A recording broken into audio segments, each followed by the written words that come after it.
When I was 16, I fell in love with the most beautiful boy in the world, and I think I'm still in love now.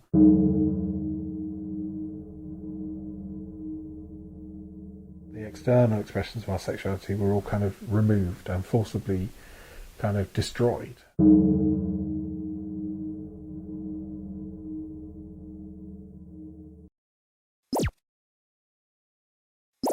Today we are discussing conversion therapy. Well, the government launched an LGBT action plan back in 2018. They said they would end or ban conversion therapy. Conversion therapy, the practice of using psychological and physical tactics to repeal the ban on conversion therapy.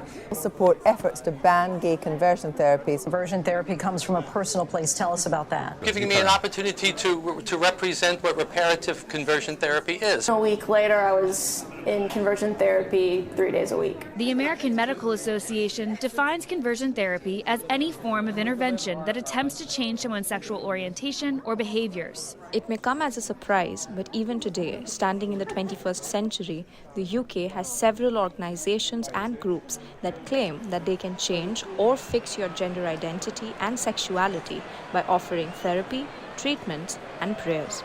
Despite a plethora of evidence suggesting that human sexuality is biological and innate and cannot be changed, proponents of conversion therapy have worked towards trying to change or fix queer people's identities for much of the 20th and 21st centuries.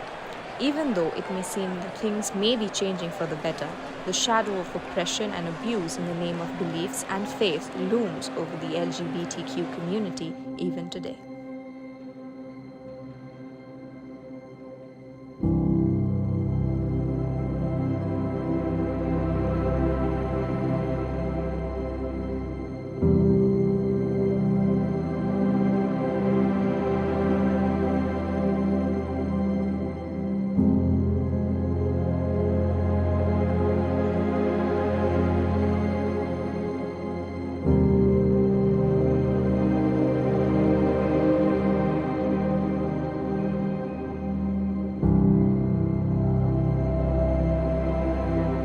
So I was born. I could have been a queen. I thought lots about. No, I'm not a queen. My name is Jeremy Gavins. I'm a dry stone waller. I live in the Lake District. I work in the hills and I go for walks in the hills. And that's more or less what I do. Apart from I live in this little house on my own. I discovered I was gay around about the age of 11, so that would be about well over 50 years ago. And I went to school. I was brought up in a Catholic family, very, very, very Catholic family. When I was 16, I fell in love with the most beautiful boy in the world, as far as I'm concerned. He is, and he always will be. And I think I'm still in love now. While I was at school, we were together, hidden completely. Nobody knew we were gay.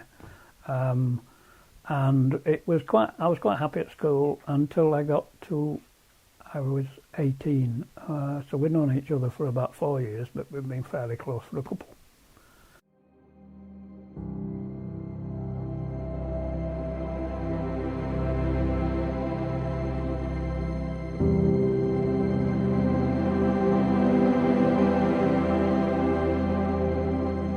The headmaster had me in, and I was stood in front of him, feeling very little, and he said, "Well, Gavins," because I never talked to you by your first name,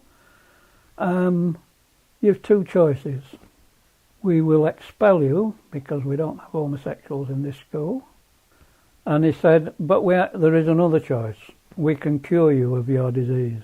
Somewhere, during the time of Freud, he defined homosexuality as a mental disorder. And technically, when we talk about psychoanalysis, this was almost like a hiccup in a proper psychosexual development, right? So somewhere, the child loses a very healthy form of developing and gets fixated there, and that is where homosexuality comes from. But later on, he discredited his own theory. All right.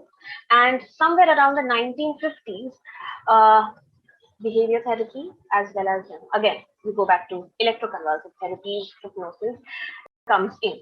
All right. So a lot of methods such as aversion therapy, showing pictures of same-sex partners, or people, and then introducing certain electrical shocks, right, involved in the conversion therapy, right? So throughout the behavioral therapy, phase, the concept of homosexuality was conditioned or linked with pain and illness and suffering. All right, and because the conditioning was such, it was assumed that people will get cured from it. I'm going to try and say this as quick as I can, because this normally makes me cry. I entered the hospital. A man in a white coat took me to some changing rooms, told me to take all my clothes off, pointed at some dressing gowns and some slippers and said, put some of them on, take your watch off, leave everything in a locker. So I did all this. Now normally when a man tells me to take all my clothes off, I'm going, ah! This wasn't the same. It was, you could tell by looking at me that he did not like me. He knew what I was and he knew what was going to happen to me. I went into a little room which had quite a big wall on it, but not very big room. It had wooden, like electric chair if you like. It was wooden, and they fastened both my wrists with leather straps to the handle of the chair. And then the guy attached a strap to my arm, to here, with some electrodes on it. I didn't know what they were, but I found out. And what happened then, he had a couple of screens in front of him, and he said, look at these screens, and don't take your eyes off them, basically. And on one screen appeared naked men doing, either naked men or just naked men doing sex. And on the other one appeared naked women. And what happened was, a naked man came up, I'm looking at it, I get electric shock. A naked woman comes up, I don't get an electric shock. Wow. And it hurt like fucking hell. And the doctor said, did it hurt? And I said yes. And he said, good, it's meant to. So all this crap you hear about people saying it wasn't a very painful shock is absolute and utter bullshit. If it didn't hurt, it ain't gonna work. I think it's important to recognise that people have the right to have their beliefs. I would say very strongly that they do not have the right to impose those beliefs on other people, including their own children. Now that may sound controversial. Just anecdotally, my college training to be a teacher, I studied two subjects primarily, as well as education.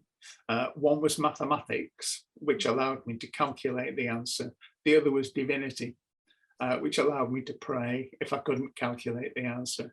I had and have strong beliefs. If you have a deity responsible for creation, I was created the way that I am.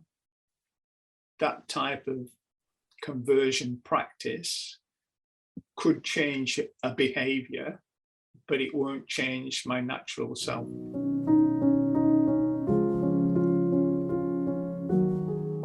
My story begins back in the 1980s, I guess. I was a gay man. I came out when I was 15, and I was relatively happy with the fact that my sexuality was what it was. But it was the 80s, and this was during a time when the government was very much against kind of gay people. There was a lot of stuff going on that was really very homophobic. So the Prime Minister at the time, Margaret Thatcher, gave a speech in Parliament which talked about young gay people being told they had an inalienable right to be gay. So my name is Dean, and I've been a teacher for 31 years. I work in education, currently working in the FE sector, working with students who are home educated. So that's my job. When I was about 21, I met a group of people, and they seemed very friendly. They were very friendly. They were very nice to me.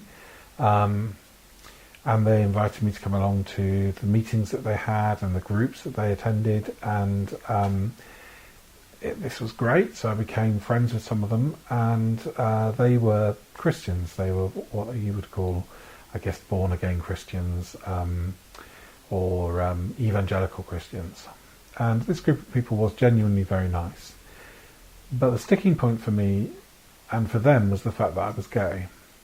And there was very much this idea that if you were gay, you were not going to be a proper Christian, a real Christian.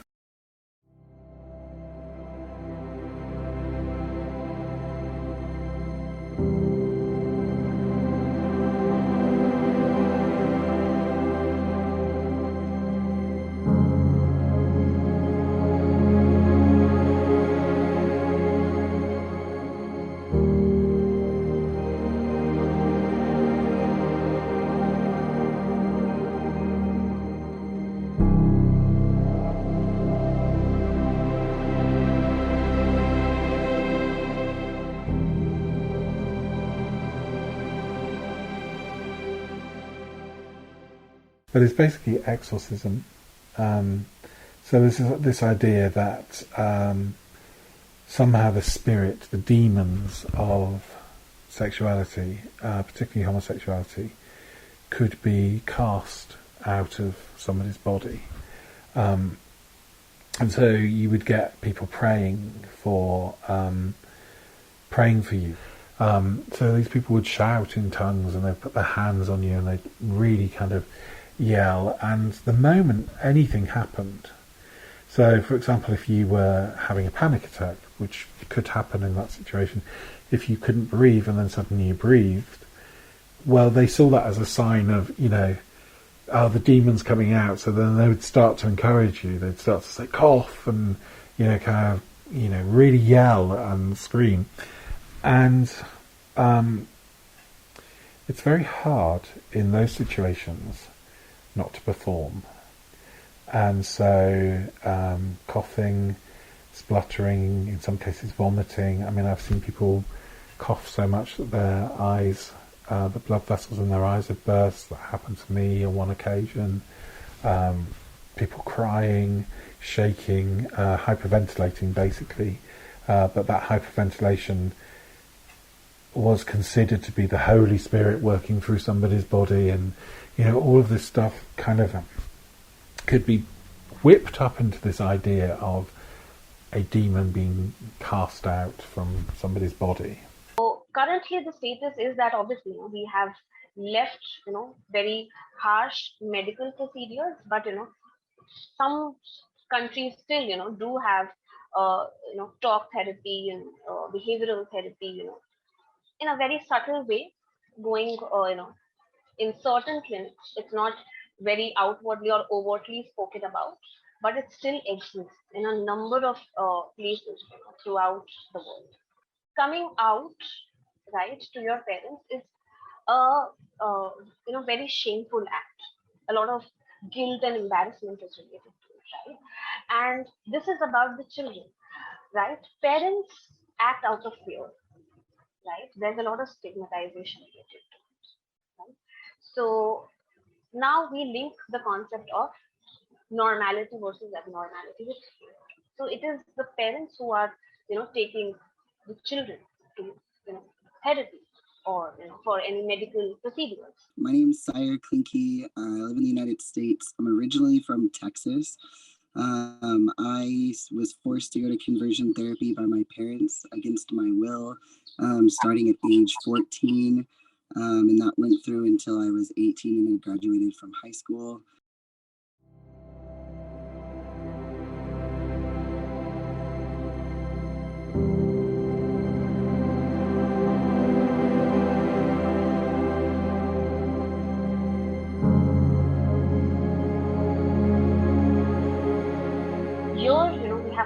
also understand that there's a very important impact upon the minds of these young adults, because they are almost rejected by their own loved ones. There's a lot of shame and guilt that is involved, and after going to therapy for a number of years, and with no improvement, there's worsening of that guilt and shame. And in talk therapy generally, you talk about that same thing over and over and over again, right? So further adding to that frustration, that guilt related to failure, that okay, I was sent here to repair myself or become normal, but I am failing to do so. So again, leading to more and more depression, suicide, and different symptoms of post-traumatic or stress disorder. I mentioned a lot of my conversion therapy experiences were psychological and emotionally driven. I would say definitely my one-on-one therapist was very shaming and gaslighting on the psychological side. So I was always lying, even though I was telling the truth. He would, always kind of try to make it feel like I was lying or keeping something from him. And, I was really just trying to explain myself, like why I felt that this is, right, because what he was telling me wasn't making sense as far as like why I needed to turn straight and why being a woman, it was not okay to date other women. And so it turned into like a very gaslighting cycle. And it started that way, and it just got worse over time. I would come in there and would get, like, even you think therapy, you should at least getting something done, even if it's not what I want to be getting done. Mm-hmm. And it just, like, by the end of it, it was just him tearing me down, tearing me down, tearing me down, tearing me down. I think the world some sort of is ready for people to assert their sexual identities, but about their gender expressions and the way they are born, that can be altered and that is not given. That is something the world still needs to digest a bit. So the trans identity here becomes very problematic and very sensitive a topic, because you might be able to influence, because there is gender therapy. Right, you must be aware of it. There is gender therapy available for people who are going through a state of confusion about their sexual orientation, right? And that helps a person to get a clarity about their sexual identity. But and that should also be applicable for people who are going through a confusion about their own sexual identity as well. All major political parties and a few prime ministers have said that conversion therapy needs to be banned in the UK and has no place in a civilized society. I was shocked that conversion therapy was still going on. I think it is abhorrent. I think it has no place in modern Britain. We are determined as a government to end it. I'm 100% committed to this, and we will have a ban on gay conversion therapy, which to me is utterly abhorrent. Prior to the final announcement that the government intend legislation for lesbian, gay, bisexual, but not for trans, they had decided not to do any ban on conversion therapy.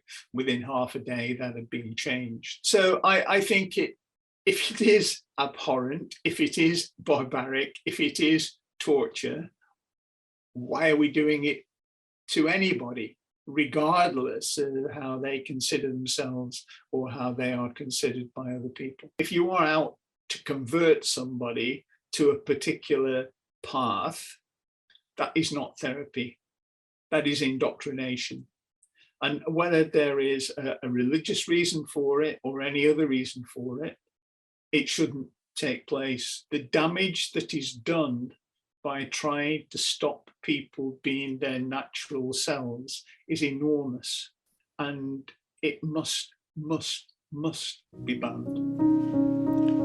For all of us, this instant and this triumph, we were never meant to survive. And when the sun rises, we are afraid it might not remain. When the sun sets, we are afraid it might not rise in the morning. When we are loved, we are afraid love will vanish. When we are alone, we are afraid love will never return. And when we speak, we are afraid our words will not be heard, nor welcomed. But when we are silent, we are still afraid. So it is better to speak remembering we were never meant to survive.